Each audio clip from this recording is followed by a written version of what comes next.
Hello everyone, welcome to KTP classes. Last video में हमने viscosity और न्यूटन्स लॉ ऑफ विस्कोसिटी का statement number 1 पढ़ा था। इस वीडियो में हम न्यूटन्स लॉ ऑफ विस्कोसिटी का स्टेटमेंट नंबर 2 पढ़ेंगे। ओके, सो देखिए, न्यूटन्स लॉ ऑफ विस्कोसिटी का स्टेटमेंट नंबर 2 पढ़ने से पहले एक इंपॉर्टेंट चीज मैं यहां पर डिस्कस करने वाला हूं जो कि न्यूटन्स लॉ ऑफ विस्कोसिटी के स्टेटमेंट नंबर 2 में यूज होगी। Okay, and that term is shear strain. Shear strain, ठीक है। एक्चुअल में जो हम शियर स्ट्रेन डिस्कस करेंगे वो बेसिक कॉन्सेप्ट्स की प्लेलिस्ट में आपको उसकी वीडियो मिलेगी। हाँ, उसमें मैं पूरा स्ट्रेस को अच्छे से डिफाइन करूंगा, स्ट्रेस के टाइप्स को डिफाइन करूंगा और उसके बाद स्ट्रेन भी हम अच्छे से पढ़ेंगे उसमें, ठीक है। सो बेसिक कॉन्सेप्ट्स में आता है ये, तो उसको हम बेसिक कॉन्सेप्ट्स में ही उसकी वीडियो अपलोड करेंगे।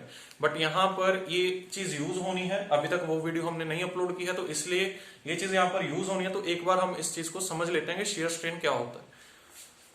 स्ट्रेन क्या होता है? Strain is simply the deformation या फिर मेजर ऑफ डिफॉर्मेशन। हम जो डिफॉर्मेशन होती है किसी भी बॉडी में due to any type of force, जो भी डिफॉर्मेशन होती है उस डिफॉर्मेशन को मेजर करने के लिए हम स्ट्रेन मेजर करते हैं, ठीक है। एंड अगर लोड शियर है, अगर लोड शियर टाइप का है, तो वहां पर शियर टाइप के लोड की वजह से जो डिफॉर्मेशन आएगी उसको हम क्या बोलेंगे? शियर स्ट्रेन, ठीक है। अब शियर टाइप का लोड कैसा होता है? मैंने आपको एक चीज बताई थी, शियर जहां भी होगा वहां पर रबिंग एक्शन होगा। जहां भी शियर होगा वहां पर रबिंग एक्शन होगा। और रबिंग एक्शन देखिए कैसे होगा। लेट अस से एक बॉडी है जो कि नीचे से फिक्स है और यहां से हमने एक फोर्स अप्लाई की, इसके टॉप सरफेस पे, मतलब यहां पर इसके टॉप सरफेस पे ये फोर्स अप्लाई हो रही है, इसके टॉप सरफेस पे ये फोर्स अप्लाई हो रही है। और जब इसके टॉप सरफेस पे आप फोर्स अप्लाई करोगे तो ये फोर्स इसके टॉप सरफेस पे कैसा एक्शन प्रोड्यूस कर रही है? रबिंग एक्शन प्रोड्यूस कर रही है। और रबिंग एक्शन जब भी प्रोड्यूस होता है तो वहां पर कैसा स्ट्रेस प्रोड्यूस होता है? शियर स्ट्रेस प्रोड्यूस होता है, ठीक है। और अगर शियर स्ट्रेस प्रोड्यूस हो रहा है तो इट मीन शियर स्ट्रेन भी प्रोड्यूस हो रहा है, क्योंकि शियर स्ट्रेन प्रोड्यूस होने की वजह से ही शियर स्ट्रेस आएगा। एक चीज ध्यान रखिए, स्ट्रेन प्रोड्यूस होने की वजह से ही स्ट्रेस आएगा। जब स्ट्रेन आता है तो उसकी वजह से एक रेजिस्टेंस डेवलप होती है, वही रेजिस्टेंस को हम स्ट्रेस बोलते हैं, ठीक है। आगे हम जब स्ट्रेस के बारे में पढ़ेंगे तो वहां पर हम देखेंगे। बट यहां पर अभी के लिए आप इतना ध्यान में रखिए, ये रबिंग एक्शन है तो इसको हम शियर फोर्स बोल रहे हैं। शियर फोर्स की वजह से कौन सा स्ट्रेस आएगा? शियर स्ट्रेस आएगा और शियर स्ट्रेन आएगा, ठीक है। तो ये जो रबिंग एक्शन है, अब इसकी वजह से इसमें डिफॉर्मेशन कैसे हो रही है? क्योंकि हमें डिफॉर्मेशन मेजर करनी है, मतलब स्ट्रेन मेजर करना है, तो यहां पर हमें डिफॉर्मेशन चेक करनी है कि डिफॉर्मेशन कैसे होगी। देखिए, इस फोर्स की वजह से जो टॉप सरफेस है, टॉप सरफेस आगे चला जाएगा और जो फिक्स सरफेस है वो वहीं पर रह जाएगा, ठीक है। तो यहां पर इसमें जो डिफॉर्मेशन आएगी वो फाइनल इसकी शेप जो बनेगी वो ये बनेगी। देखिए, ये जो इसकी फाइनल शेप बनेगी, मतलब आगे वाला सरफेस, ऊपर वाला सरफेस आगे निकल जाएगा और नीचे वाला सरफेस पीछे रह जाएगा, ठीक है। और इसकी शेप ऐसी हो जाएगी। और देखिए यहां से कितना एंगल डिफॉर्म हुआ, इसी को हम क्या बोलते हैं? यहाँ पे शियर स्ट्रेन बोलते हैं। तो मैं यहां पर लिख देता हूं, शियर स्ट्रेन को हम एंगल से डिफाइन करेंगे। एंगल कितना? लेट अस से it is a very small angle d5। तो d5 एंगल से हम इस शियर स्ट्रेन को डिनोट करेंगे या फिर डिफाइन भी करेंगे, ठीक है, कि कितना एंगल डिफॉर्म हुआ उतना ही शियर स्ट्रेन, ठीक है। सो अगर हमें ये d5 एंगल कैलकुलेट करना है तो हम कैसे कैलकुलेट करेंगे? देखिए, ऊपर कितना एक्स्ट्रा बढ़ा, ठीक है, लेट अस से दिस इज dx डिस्टेंस आगे बढ़ गया और गैप कितना था दो सरफेसेस के बीच में? dy, ठीक है। तो d5 का tan of d5 will be equal to क्या आएगा? dx upon dy। सभी टर्म्स हम स्मॉल में कंसीडर कर रहे हैं, d5 भी वेरी स्मॉल है, तो हम जब भी कोई स्मॉल एंगल होता है तो स्मॉल एंगल के लिए tan d5 is almost equal to d5। यहां पर एक चीज ध्यान में रखनी है, d5 को मैं यहां पर रेडियंस में लिख रहा हूं, रेडियंस में, ये चीज ध्यान में रखना।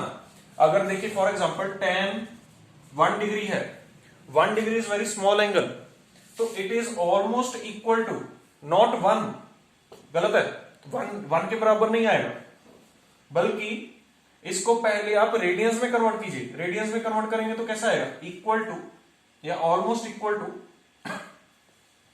1 अपॉन 180, सॉरी पाई 1 डिग्री किसके बराबर होता है?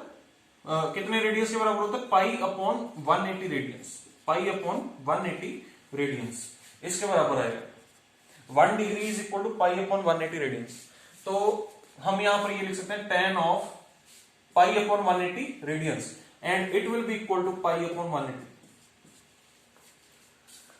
tan ऑफ d5 कितना था, पाई अपॉन 180 रेडियंस था, तो उसको रेडियंस में ही लिखेंगे हम। कभी भी आप tan 1 डिग्री को इक्वल टू 1 नहीं लिख सकते हो, ठीक है, एंगल बहुत स्मॉल है, और जब भी एंगल स्मॉल होता है तो tan of that angle is equal to that angle, but वो एंगल को आपने रेडियंस में लिखना है, ये चीज आपको ध्यान रखनी है, ठीक है।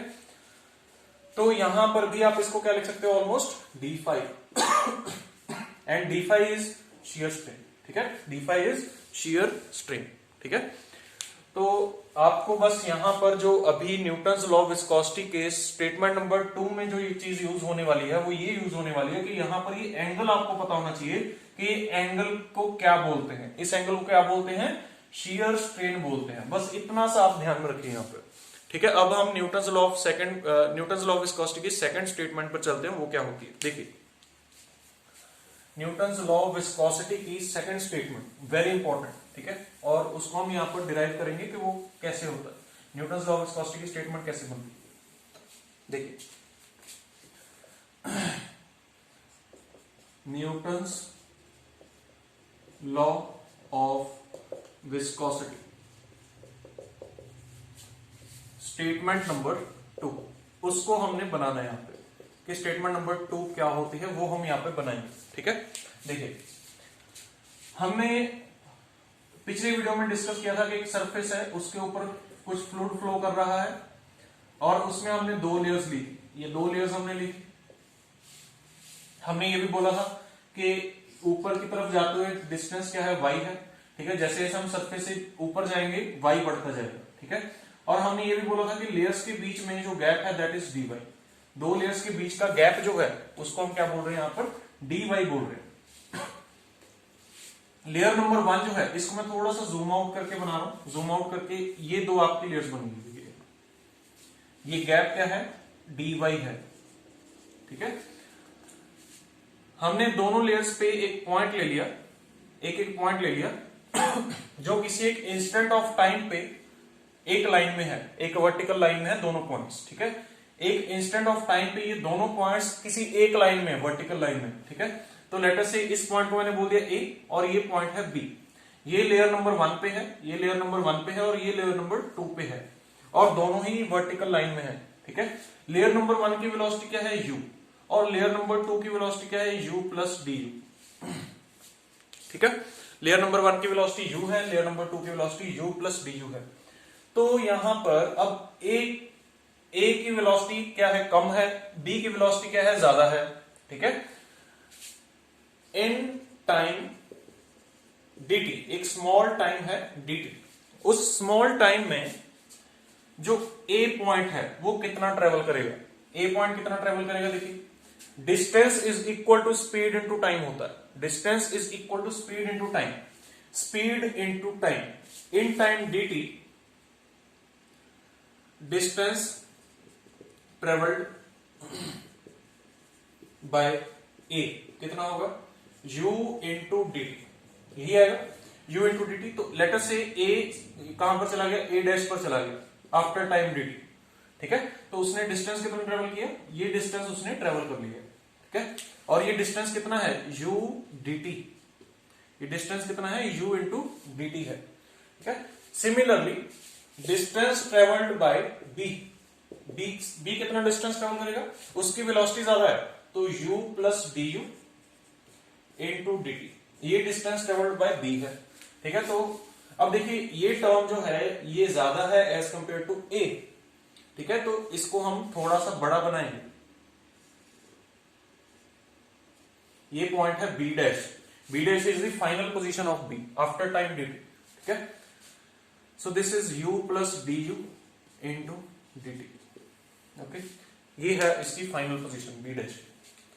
आप अब यहां पर देखेंगे कि A पॉइंट पीछे रह गया और B पॉइंट आगे निकल गया, क्यों, क्योंकि B पॉइंट की स्पीड क्या थी, ज्यादा थी, ठीक है। तो B पॉइंट आगे निकल गया, ठीक है। B पॉइंट आगे निकलने की वजह से अब फ्लूइड में क्या हो गई, डिफॉर्मेशन आ गई है, फ्लूइड में स्ट्रेन प्रोड्यूस हो गया, ठीक है। और यहां पर स्ट्रेस कैसा था, स्ट्रेस कैसा था, शियर स्ट्रेस, तो स्ट्रेन भी कैसा आएगा, यहां पर शियर स्ट्रेन आएगा। देखिए शियर स्ट्रेन कैसे आता है,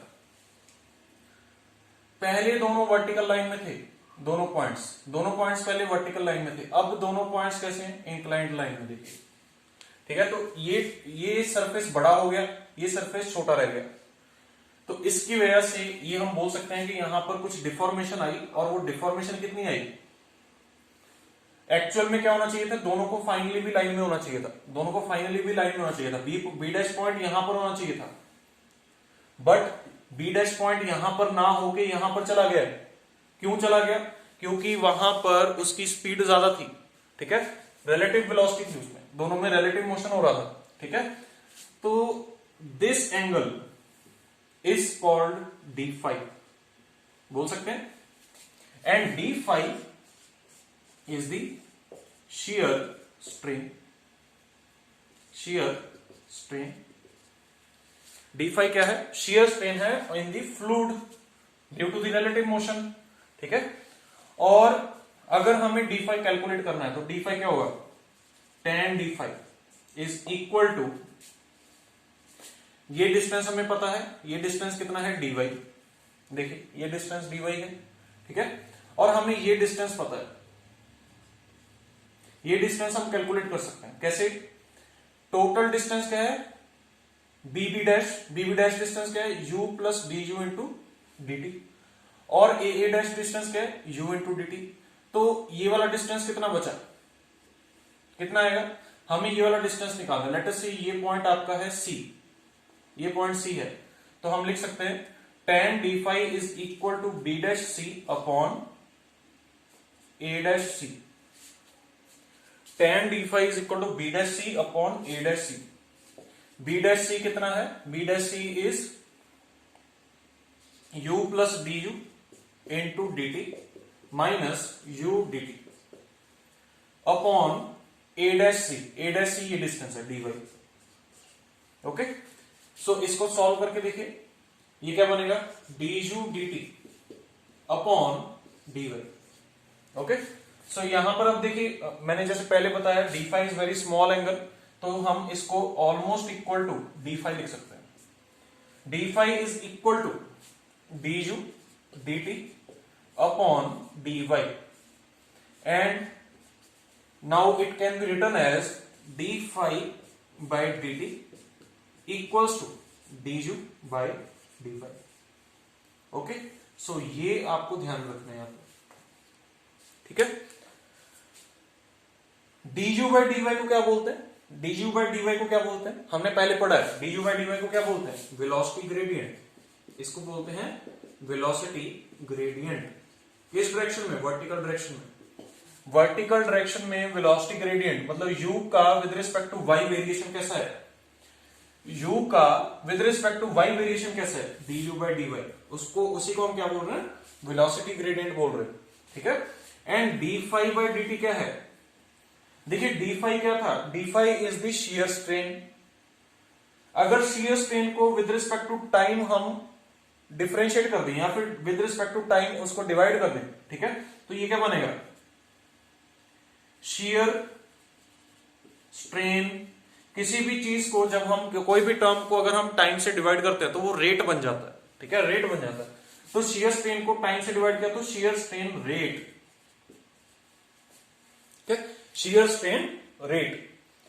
तो यहां से हम क्या बोल सकते हैं कि किसी भी फ्लूइड में जब दो लेयर्स के बीच में रिलेटिव मोशन होता है तब वहां पर velocity gradient in the vertical direction which is du by dy is equal to shear strain rate which is d5 by dt, okay. Shear strain rate of fluid भी बोल सकते हो आप, shear strain rate of fluid, okay. अब हमें पता है कि tau is equal to mu du by dy होता है, ये हमने पढ़ा था स्टेटमेंट नंबर 1 में of Newton's law of viscosity. अगर हम यहीं पर du by dy की जगह पे d5 by dt पुट कर दें, क्योंकि ये दोनों इक्वल हैं यहां से, okay. So this will become the statement number 2, this will become the statement number 2 of the Newton's law of viscosity. अब मैं यहां पर स्टेटमेंट